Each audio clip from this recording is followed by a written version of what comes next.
थांबा, हे ऐका आणि स्वतःला थांबवा. प्रेमाची भीक, वेळेची भीक, रिप्लायची भीक मागणं थांबवा. ज्याला तुमची खरंच किंमत असते तो कितीही व्यस्त असला तुमच्यासाठी वेळ काढतो. आणि ज्याला किंमतच नसते तुम्ही त्याच्या पायाशी लोळण घेतली तरी त्याला फरक पडत नाही. कारण प्रेम मागून मिळत नाही, ते दिलं जातं.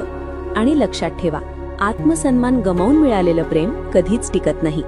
तुमचं काय मत आहे यावर कमेंटमध्ये नक्की सांगा. थांबा, हे ऐका आणि स्वतःला थांबवा.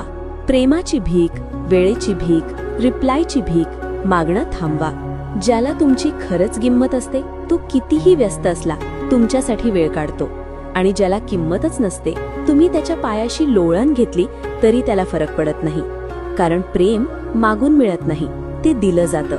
आणि लक्षात ठेवा, आत्मसन्मान गमावून मिळालेलं प्रेम कधीच टिकत नाही. तुमचं काय मत आहे यावर कमेंटमध्ये नक्की सांगा.